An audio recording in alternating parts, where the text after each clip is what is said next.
Tenemos ahora un tema, una exposición relacionada con la cobertura universal en salud y la perspectiva de las Américas, a cargo de la doctora Carissa Etienne, directora de la Organización Panamericana de la Salud.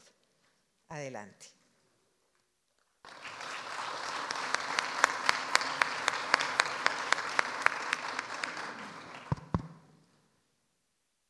Good morning.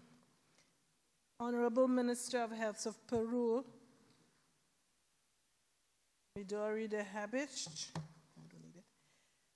Dr. Margaret Chan, Director General of the World Health Organization, distinguished ministers of health, distinguished vice ministers and other ministers of the government of Peru, distinguished participants, I know and I have seen representatives of other governments, not only in our region, but beyond our region, Peruvians, PAHO colleagues, we have a side from PAHO here, and ladies and gentlemen, I would like to begin by expressing certainly my own gratitude for being afforded the opportunity to visit Peru twice in 4 months, but more importantly, to participate in this important international conference, and a conference that marks the progress that this country is making towards universal health coverage. I would like also to recognize that commitment, the commitment not only of this current government, but of the previous governments, towards ensuring that all of their people have access to care that is of quality, but also that upholds the dignity of their people. This is what universal health coverage is all about, the dignity of the human being. Friends, the member states of the Pan American Health Organization, they have a dream.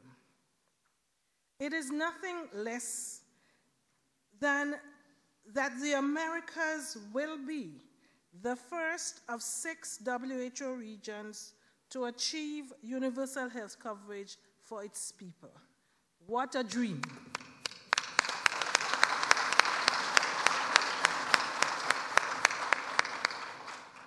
Imagine a large and diverse region of nearly 1 billion people, a 1/7 of the world's total, in which everyone, the rich and the poor, the advantaged and the vulnerable, urban and rural residents alike, each has access to quality and effective health care. Imagine, if you will, a region in which all are protected against financial hardships if they need care. No one goes broke or loses his or her home or decides to forgo care because he or she cannot afford to pay for that care. Imagine a region in which universal health coverage is treated not as a mere good or a service, but as a fundamental right. As director of the world's oldest international public health agency, Dr. Chan, sorry, and a proud Dominican, I am tremendously proud and pleased about the consensus for universal health coverage in the region of the Americas. In October, I worked with our member states to solidify this consensus during the 52nd meeting of the Directing Council of the Pan American Health Organization.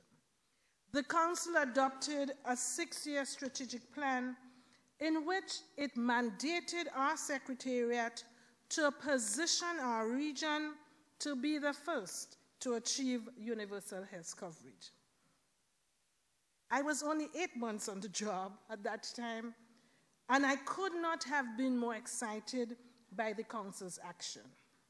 Today, universal health coverage is central to everything that we do in PAHO, and I believe that we will forge together the political will to make an enviable reality of this dream. A lofty dream, but an achievable dream. It is now up to all of us to perform. We are already working on a strategy that responds to the Council's mandate, and we are committed to present at the next Directing Council meeting in October this strategy. And we've had the meeting of all of our health systems, regional advisors in Peru in the previous 2 days, looking at the beginning of the framework for this strategy, and we will embark on national and sub-regional consultations towards the Directing Council in September, where member states will hopefully adopt a strategy to move us as a region towards the realization of this dream. But you may say, why universal health coverage? Because it is inherently good and it is the right thing to do. With it comes vast improvements in human health and well-being, the eradication of or the elimination of diseases, a reduction of the inequities that perpetuate suffering and inhibit human dignity, the inequities that are so much part and a characteristic of our region, and a fuller realization of human potential. Why universal health coverage? Because we need it to help us to respond to the large and worsening epidemic of non-communicable diseases, such as heart disease, stroke, diabetes, and cancer, diseases which account for some 75% of our regional's health expenditures. Because it will help us to achieve the health-related MDGs and the new International Development Agenda to be adopted for 2015 and beyond. Because the Constitution of the Pan-American Health Organization obligates us, Secretariat and member states alike, to, and I quote, promote and coordinate efforts of the countries of the Western Hemisphere to combat disease, to lengthen life, and promote the physical and mental health of people. Why universal health coverage?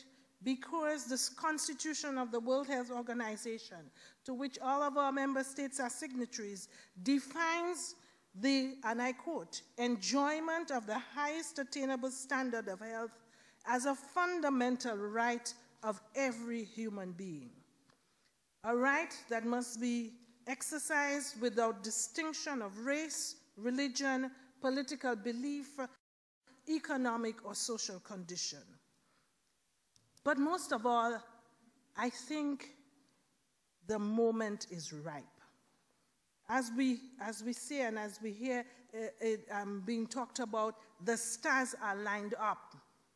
So the moment is now. We miss this opportunity and we miss it again because we missed the opportunity after Alma Ata.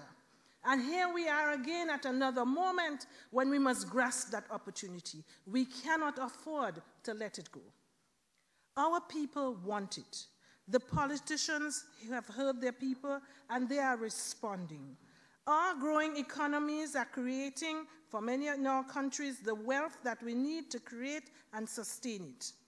We have the models and we have the institutions in all of our member states to decide for ourselves what policies and best practices to adopt. The region of the Americas has a solid foundation on which to build universal health coverage. In recent decades, it has made sustained progress in identifying and addressing the social determinants of health. Many of our countries have seen income levels and a rise in wealth and a decrease in its poverty levels. The human development indicators in our member states are improving. Our region has reduced infant mortality, maternal mortality, and HIV-related mortality. It has addressed burdens of tuberculosis and malaria, which are falling. We are proud of these achievements, but we cannot stop there, and we won't. Despite the late economic progress, more than 150 million of our people still live in poverty. At least half of these live in extreme poverty. They need our collective help, as do the vulnerable and marginalized groups whose voices often go unheard. If you are here, it is because you have listened to the peoples, and it is because you must be that voice that has been silenced for far too long. You must be the voice of the poor and the marginalized and the vulnerable. But there are challenges.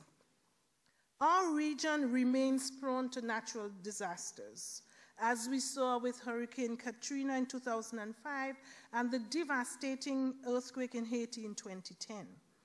And we are vulnerable too to emerging diseases, as we saw with the recent reported imported case of avian influenza in Canada, and 15 years ago with the appearance of West Nile virus in New York, and with the chikungunya virus that is spreading throughout the Caribbean. Our people need access to health care. Not just some of our people, all our people. We can and must create the systems that will give that access to them. Universal health coverage, I dare say, is the answer. We need universal health coverage to sustain our advances and to propagate models of health care that are not just curative, but that are also preventive, promotive, rehabilitative, and palliative. Yes, they must be comprehensive. Ladies and gentlemen, when one advocates for a particular cause or position or social change, sometimes it is helpful to say what it is not and what we are not saying. There is a lot of confusion around universal health coverage and a lot of discussion. Universal health coverage is not utopia, and we need to admit that. We have some people, and I'm going to say it at a risk, we have some people that think it is socialism, some think that the approaches that are being adopted are neoliberalistic. I say it is justice. Universal health coverage is the justice that recognizes that the need of all and each of us for health care must be addressed. This obviously depends on each country's particular circumstance and always ensures that care is of high quality and not focused only on curing disease. Universal health coverage is not prescriptive. One size does not fit all. Countries must choose for themselves the right mix of practices and policies. Our knowledge and experience show us that some of these policies work and others do not work so well.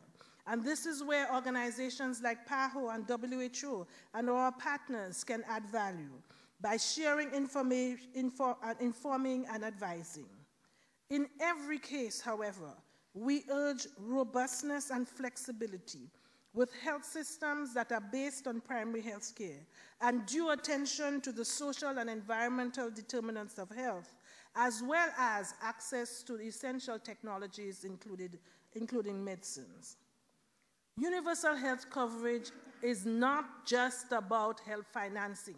And I want to say it over and over again because there's some confusion that sprung up after the 2010 World Health Report, which I had the good fortune and the pain to lead. No? It is not just about health financing. It is also about strategies to ensure that we have well-trained, well-motivated, well-distributed healthcare professionals. And it is about also having the integrated networks of care to prevent the fragmentation and segmentation that is so much part of the Latin America situation. And we need good governance. Governance is important. It must be transparent, accountable, and inclusive. Governments must not march alone. Governments must march with all of its people, all of its stakeholders. Everyone should have a sense of ownership. Everyone should feel that he has a say. But a say doesn't mean that you dictate what happens. And I think that's the important thing. Universal health coverage will not happen overnight. We are quite sure of that.